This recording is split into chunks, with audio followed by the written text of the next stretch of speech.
Hello मेरे वीरों, आप सभी का स्वागत है मेरे चैनल बी स्मार्टी में।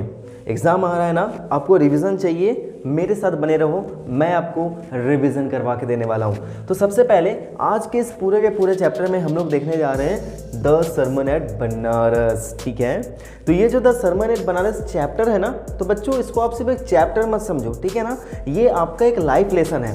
ऐसा मैं इसलिए कह रहा हूँ कि गौतम बुद्ध जी की जो भी टीचिंग्स होती है ना, वो हमारे सीधा लाइफ से रिलेटेड होती है, वो हमें बहुत कुछ सिखाती है। तो सबसे पहले हम ये जान लेते हैं कि गौतम बुद्ध आखिर गौतम बुद्ध नहीं थे। ठीक है, सबसे पहले उनका नाम था सिद्धार्थ गौतम। ठीक है, उसके बाद जब वो इनलाइटेंड हुए ना, जो हम लोग आगे देखने वाले हैं, उसके बाद उनका नाम पड़ गया गौतम बुद्ध। तो गौतम बुद्ध का जन्म होता है 1563 बीसी में और उनकी डेथ होती है 483 बीसी में। तो जब वो 12 साल के थे ना, तो उनको क्या किया गया, स्कूल भेज दिया गया हिंदू के स्क्रिप्चर सीखने के लिए। फिर जब वो 16 ईयर्स की हुए तो उन्होंने एक प्रिंसेस से शादी कर ली। ठीक है, और 10 सालों तक सब कुछ सही चलता रहा, उनका एक बेटा भी होता है। उसके बाद जब वो 25 ईयर्स के एज पे जाते हैं तो उनको पता चलता है कि इस संसार में सिर्फ सुख ही नहीं बल्कि दुख नाम की भी कोई चीज़ होती है।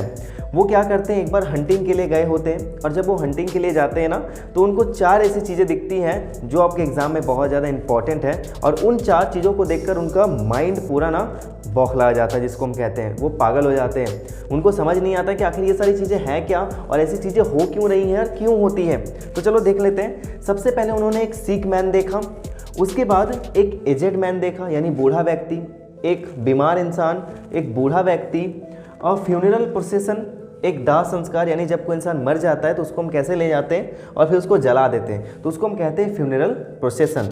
और अंत में उन्होंने एक मॉन्क को देखा, एक भिक्षुक को देखा, क्या करते हुए, बेगिंग करते हुए, आर्म्स मांगते हुए। और इन चारों को देखकर ना उनका माइंड क्या होता है, बहुत ज़्यादा डिस्टर्ब हो जाता है और वो पागल के जैसा अपने घर को छोड़कर निकल जाते हैं, वो भटकने लगते हैं। तो चलो हम लोग देखते हैं आगे क्या होता है। आप लोगों को बताया कि गौतम बुद्ध ने क्या किया, फिर अपने सारे सुख सुविधाओं को छोड़कर, अपने महल के सुख को छोड़कर वो क्या किए, अपने महल से बाहर निकल गए। किस लिए, इन क्वेश्चंस का आंसर ढूंढने के लिए, आखिर ये सारी चीज़ें क्यों होती है और कैसे होती है। और उसके बाद वो क्या करते हैं, 7 सालों तक भटकते हैं और उसके बाद वो क्या करते हैं, एक पीपल ट्री के नीचे बैठ जाते हैं और वहाँ पे 7 दिन के अंदर उनको आध्यात्मिक ज्ञान मिल जाता है। इनलाइटेंड का मतलब होता है वो उनको आध्यात्मिक ज्ञान मिला, और इनलाइटेनमेंट का मतलब होता है आध्यात्मिक ज्ञान, जिसको हम कह सकते हैं स्पिरिचुअल नॉलेज, यानी एक ऐसा नॉलेज जो हम आम इंसान को क्या करता है, भगवान से कनेक्ट करता है, गॉड से कनेक्ट करता है। ठीक है, और जैसे उनके पास वो स्पिरिचुअल नॉलेज आया, उसके बाद से उनको द बुद्ध के नाम से जाना जाता था, यानी द अवेकेंड और द इनलाइटेंड। और गौतम बुद्ध ने अपना पहला सरमन यानी अपना पहला प्रवचन कहाँ पे दिया था, बनारस में दिया था, इसलिए इस चैप्टर का नाम हुआ द सरमन एट बनारस। ठीक है, तो सरमन का मतलब होता है प्रवचन, पर्च का मतलब होता है देना, तो प्रवचन देना का होता है पर्च, सरमन। ठीक है, तो इस वीडियो के लास्ट में क्या है, एक बहुत इंपॉर्टेंट पार्ट है, तो प्लीज़ आप उस पार्ट तक देख कर जाना, इस वीडियो को आधा छोड़कर मत जाना, वरना ये चैप्टर आपको कभी समझ में नहीं आएगा। इसके बाद हम लोग देखने जा रहे हैं किस्सा गौतमी का, कि बहुत ही इंटरेस्टिंग स्टोरी। तो चलिए विदाउट वेस्टिंग मोर टाइम चलते हैं हम लोग आगे। एक बार की बात है, किस्सा गौतमी एक लेडी है और उसका एक बेटा होता है छोटा सा, और उस बेटे की डेथ हो जाती है। अब किस्सा गौतमी इतना पागल हो जाती है कि अपने उस मरे हुए बेटे को अपने गोद में उठाए, अपने कंधों पर उठाए, वो क्या करती है, घर घर जाती है, हर एक घर जाती है और जा कर वहाँ पे पूछती है कि देखो ना मेरे बेटे को क्या हो गया, मेरे को नहीं पता, क्या इसको ठीक करने के लिए कोई मेडिसिन है।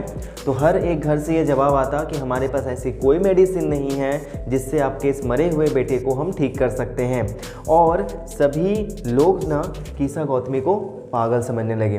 वो बेचारी पागल हो गई थी, वो भटक रही थी इधर से उधर, इधर से उधर। तो भटकते भटकते भटकते भटकते उसको एक आदमी मिल जाता है। वो आदमी उसको कहता है कि देखो, मैं तुम्हारे बच्चे को ठीक करने का मेडिसिन दे तो नहीं सकता, लेकिन मैं एक ऐसे इंसान को जानता हूँ जो क्या करेगा, तुम्हारे इस बच्चे को ठीक कर देगा। और वो क्या करता है, गौतम बुद्ध यानी शाक्य मुनि के बारे में किस्सा गौतमी को बताता है। अब किस्सा गौतमी इतनी पागल हो चुकी थी, उसको समझ ही कुछ नहीं आ रहा था। वो भागते हुए क्या करती है, गौतम बुद्ध के पास जाती है। तो गौतम बुद्ध के पास जाकर वो बोलती है कि भगवान मालिक, आप किसी भी तरीके से मेरे इस बेटे को क्या करो, बचा लो। मैं आपका हमेशा क्या रहूँगी, आभारी रहूँगी। तो गौतम बुद्ध कहते हैं कि अच्छा ठीक है, मैं तुम्हारे बेटे को बचा लूँगा, लेकिन एक शर्त पे। तुम क्या करो, मुझे एक मुट्ठी भर सरसों के दाने लेकर आओ, मुझे ला कर दो, मैं तुम्हारे बच्चे को क्या करूँगा, ठीक कर दूँगा। तो ये सुनकर किसा गौतमी बहुत ही ज़्यादा हैप्पी हो जाती है, क्योंकि वो सोचती है बस इतना सा काम है कि मुझे क्या करना है, एक मुट्ठी भर सरसों के दाने लेकर आने हैं, बस हमारा काम हो गया, मेरा बेटा बच जाएगा। लेकिन उसके बाद गौतम बुद्ध बोलते हैं कि सुनो सुनो सुनो, इतनी जल्दी क्या है, अब वो जो सरसों के दाने होने वाले हैं वो कुछ ऐसे घर से होने वाले हैं जिस घर में आज तक कोई ना मरा हो। ठीक है, तो किसा गौतमी थोड़ा सा शॉक्ड हो जाती है बात सुनकर, और वो क्या करती है, फिर भी चले जाती है, हर एक घर जाती है, हर एक घर जाती है, और हर एक घर घर जा जाकर वो पूछती है कि क्या मुझे एक मुट्ठी भर सरसों के दाने मिलेंगे। तो सभी लोग उसको सरसों के दाने देने जाते हैं, लेकिन जैसे ही वो आगे पूछती है कि क्या आपके घर में कोई ऐसा है जो मरा हुआ है, जिनकी डेथ हुई है, तो लोग क्या कहते हैं कि the living are few but the dead are many, do not remind us of our greatest grief. तो क्या बोलते हैं कि देखो देखो देखो, तुम्हारा सन जो है उसकी डेथ हो गई तो ठीक है, तुम जाओ ना, हमें अपने मरे हुए लोगों के याद क्यों दिला रही हो। ठीक है, क्योंकि हमारे यहाँ पे जो बच्चे हैं ना वो बहुत कम है और मरने वालों की संख्या बहुत ज़्यादा है, तो इसीलिए हमें उन लोगों की याद मत कराओ। तो अब किसा गौतमी क्या होती है, वो पागल हो जाती है, वो हताश हो जाती है, उसको समझ नहीं आता कि मैं क्या करूं क्या करूं क्या करूं।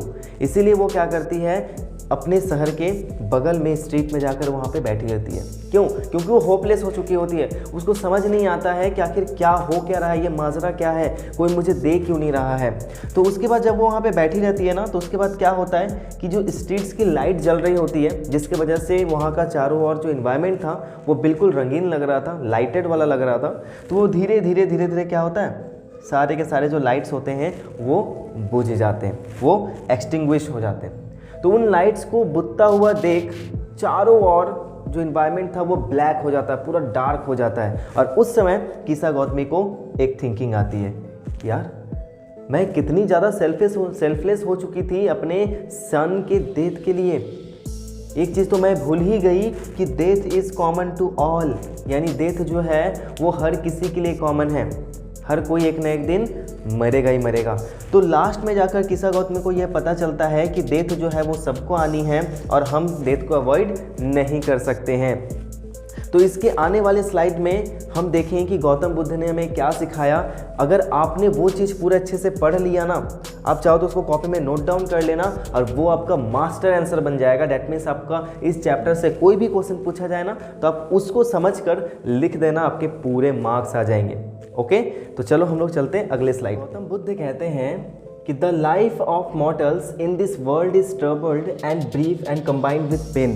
इस दुनिया में जो मॉर्टल्स होते हैं, जो मरने वाले लोग होते हैं, उनकी लाइफ ना बहुत ही छोटी होती है और उनके जीवन में दुख भरा होता है। A person who is born once has to die one day or other. एक ऐसा इंसान जो इस धरती पर जन्म लिया है वो कभी ना कभी मरेगा ही मरेगा। No one can avoid death, कोई भी इंसान डेथ को अवॉइड नहीं कर सकता। As ripe fruits are early in danger of falling, so mortals when born are always in danger of death. जिस तरीके से एक पके हुए फल को हमेशा डर लगा रहता है कि वो कब नीचे गिर जाए, कब गिर जाए, टपक जाए, वैसे ही जो भी इंसान मॉर्टल होता है, इंसान मॉर्टल ही होता है। तो इंसानों को भी हमेशा डर लगा होता है कि वो कभी भी मर सकते हैं, डेथ कभी भी आ सकती है। As all earthen vessels made by potter are broken in the end, so is the life of mortals, whether they are young or adult, wise or fool, everyone has to fall into the power of death. जिस तरीके से मिट्टी के बर्तनों को जब एक Potter बनाता है, बनाने के बाद वो उसको बेचता है, बेचने के बाद जब उसका यूज़ हो जाता है ना, तो उसको तोड़ दिया जाता है, वैसे ही हर एक इंसान, चाहे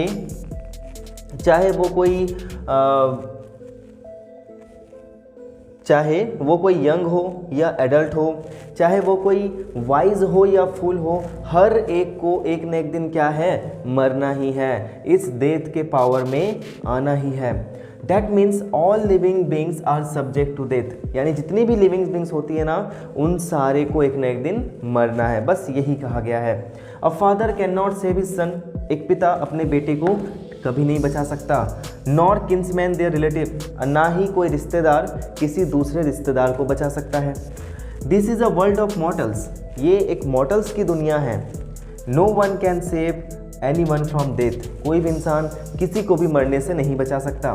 सो the wise do not grieve knowing the term of the world, इसीलिए बुद्धिमान वो लोग होते हैं जो शोक व्यक्त नहीं करते हैं, जो दुखी नहीं होते हैं, जो पश्चाताप नहीं करते, क्योंकि उन्हें पता है कि हम अगर रोएंगे तो वो इंसान लौटकर नहीं आने वाला। ठीक है, उस पर दुख व्यक्त करने से हमें कुछ भी नहीं मिलने वाला है। No one can obtain peace of mind by weeping और ग्रीविंग, सॉरी यहाँ पे PEA होगा।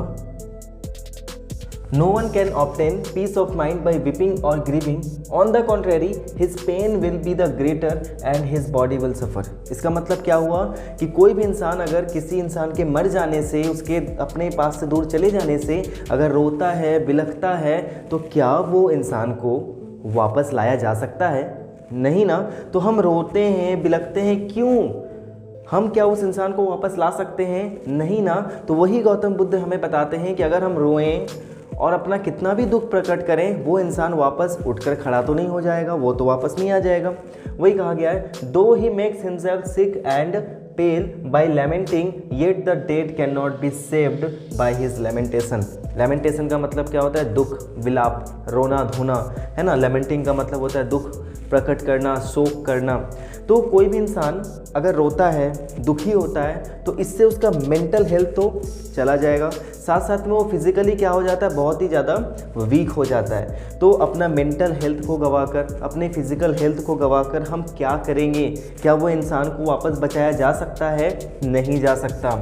Only they can obtain peace of mind who draws out the arrow of lamentation, complaint and grief from their heart। ठीक है, केवल वही इंसान सुखी रह सकता है जो अपने इस हृदय से, अपने इस हार्ट से ये लैमेंटेशन, ये दुख करना, ये विलाप करना और दूसरों से हमेशा कंप्लेन करना कि तुम ऐसा क्यों हो, ऐसा है वैसा है, भगवान हमें ये दे ना दे, है ना।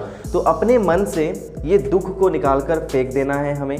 अपने मन से हमें क्या करना है? जो कंप्लेन करते दूसरों के लिए वो निकाल कर फेंक देना है। और जब आप ऐसा करते हो तब आपको क्या मिलता है? मेंटल पीस मिलता है, पीस ऑफ माइंड मिलता है। तो बेसिकली इस पूरे के पूरे चैप्टर में गौतम बुद्ध हमें यही सिखाते हैं कि ये जो दुनिया है ना, वो एक मॉर्टल्स की दुनिया है और इस दुनिया में कभी भी किसी को भी बचाया नहीं जा सकता। एक इंसान जो जन्म लिया है, एक न एक दिन वो क्या करेगा?